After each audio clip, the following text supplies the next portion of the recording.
Mahirap itong hanap buhay namin. Hindi... Sa gitna ng digmaan sa Basilan at sa tapang ng mga sundalong lumalaban sa banta ng kapayapaan, palaging sinasabing walang sapat na pera ang gobyerno para sa mga gamit ng mga sundalo. Pero bakit nababalot pa rin ito ng anomalya? Nakipabuhay si Correspondent Ed Lingaw sa Basilan para matuklasan ang hirap ng pakikidigma habang hinihigop ng mga mapagsamantala ang kagamitan na para sa kanila. Ganito yung buhay ng sundalong Pilipino na madalas nasa digmaan yan araw-araw. Mapapansin mo, minsan luma yung barel, kulang-kulang yung gamit at kakarampot ang sweldo. Kaya ang tanong dyan madalas sapat ba yung suportang binibigay sa kanila? Marahil dati na ninyong naririnig ang reklamong walang pera ang gobyerno. Kung sumama ka nga naman sa operation, wala talaga. Pag makita mong bumalik ang mga sundalo matapos ang isang linggo sa gubat, maawa ka. Nabuhay lamang sila sa skyflakes at sardinas, walang tulog at pahinga. Pag lumalakad yung mga tropa, sir, gaano kabigat yung dala nila?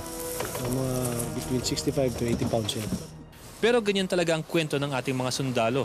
Kaaway na nga ang Abu Sayyaf, rebelding Muslim at mga komunista, kinakawawa pa rin daw ng ilang mga opisyal nila sa Maynila. Taon-taon ng Armed Forces ang isa sa mga may pinakamalaking budget sa lahat ng departamento ng pamahalaan. Pangalawa lamang ito sa Department of Education. Sa budget naman ng AFP, ang Army ang may pinakamalaking bahagi, aabot ng 13 bilyong piso noong nakaraang taon. Pero ano ang ibig sabihin nito sa field? Ang meal allowance ng isang sundalo ay pumapatak lamang ng 60 piso bawat araw, 20 pesos lamang bawat kain. Pumayang magsalita ang dalawang sundalong ito, huwag lang daw banggitin ng kanilang mga pangalan. Yung 60 sa isang araw, hindi sapat talaga yan. Kaya kung minsan, madaling mapagod yung tao.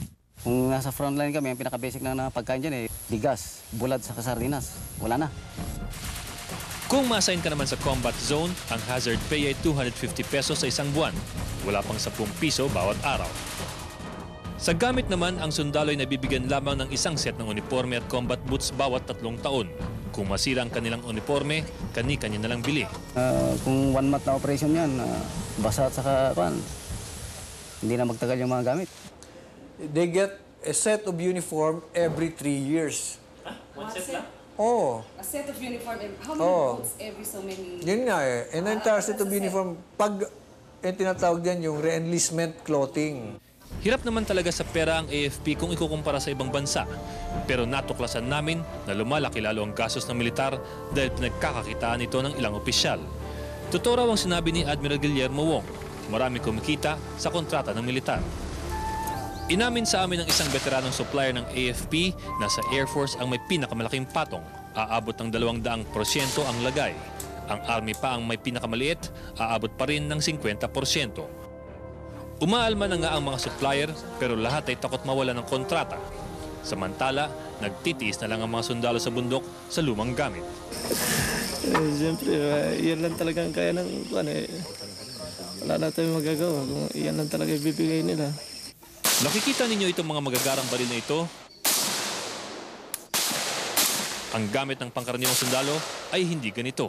Our typical soldier is how old? 20 years old, 22 years old. He's using a rifle which is 35 years old. Ilan taon ka na ba? Ako? 34. 34. Tingin mo sino mas matanda sa inyo dalawa ng baril? Mas matanda ito dahil matagal na yung kunita. Mas matanda sa yan? Mas matanda ito sa akin. The M16 was adopted in about 1973. 73. Oo. So since then, hindi kayo nakapalitan ng Since then, as a matter of fact, umatras pa tayo dun sa M14 because the M14 is older than the M16. It's mga 1950s, Sa tanda na ng ating mga M16s, pudpud na raw ang mga baril nito.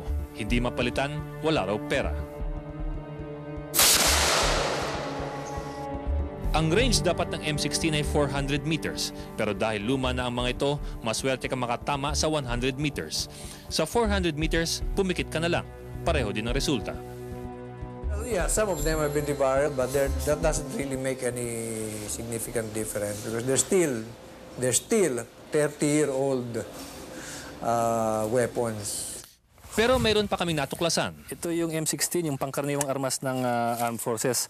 Pero ayon sa ating mga very well placed informants, yung Abu Sayyaf may parating na isang bagong shipment ng 100 rifle. 100 rifle yan, halos isang kumpanya yan kung tutusin, ng mga bagong baril. Ang tawag nila doon yung AK-108. Ito ang pinakabagong baril ng Automat Kalashnikova, ang gumagawa ng AK-47. May sarili na ring grenade launcher. Darating daw ito sa Mindanao bago mag-Oktubre, dadaan ng Southern Backdoor. Talo daw nito ang M16. Ayon sa mga eksperto sa armas, mas mahina ang sipa ng AK-108 kaya't masasintado ang baril na ito. The 108 would be far superior in terms of recoil and in terms of accuracy. And in terms, and those are the main factors in any rifle is accuracy and range. Dahil dito, kailangan maghanda ang AFP dahil mas lalakas ang Abu Sayyaf. Samantala, ang mga lumang baril ng Army minsay hindi gumagana. Saka yung mga baril namin, minsan, nakaka-encuentro kami dyan, bagsakan kami ng malalakas. Kung minsan wala na kaming kwan. Wala na kaming, malalakas din na baril na pangkwan sa kanila. We don't really need a lot of sophisticated equipment. What we need are trucks that work. We need communications that are reliable and secure. We need rifles that work. Okay, grenade launchers that are effective, machine guns that don't jam. Total, nasa frontline kami. Meron mo nakakatas sa amin. Bahala na sila. Umamin naman sa amin ng isang mataas na opisyal ng Armed Forces na talamak nga ang lagayan. Sa katunayan, pinakilala niya kami sa bokabularyo ng korupsyon sa AFP. Ang tinatawag na cost of money, ito yung perang padulas o komisyon sa kontrata. Ang cleared money, ang perang plansyado na, hindi na matetrace. Ang biro nga ng isang military supplier na aming nakausap, mabuti pa raw kung isabatas na lang ng Kongreso ang paglalagay. At least, pwede mo pang lagyan ng withholding tax. Dumodoble kasi ang gastos ng militar dahil sa mga lagay at padulas ng mga opisyal na ito. Ang bawat isang supply contract ay dumadaan daw sa 136 na pirma. Halos bawat isa sa kanila kailangan ng padulas. Gaano kalaki sa budget ng AFP ang napupunta sa cost of money? Diyos lang ang nakakaalam. Ang mga sundalo naman ay walang reklamo, trabaho lang ang sa kanila. Sa ngayon daw, magabaan daw yan sa Bisaya, pero matagal. Pero sige lang. Basta kasama ko yung mga tao ko rito. Kung nagsasalita ko sa kanila, sa hirap at ginhawa, sama-sama tayo. Kung ang pagtitiwala ng galing sa baba, isusuklan nila ng pagtitiwala, ay talagang magiging magandang proses. Wala nga bang pera ang militar? Yan ang trahedya ng sundalong Pilipino. Kung paniniwala ng aming mga nakausap, walang pera na nga, mukhang pinagkakaperahan pa. Ako yung correspondent, Ed Lingao.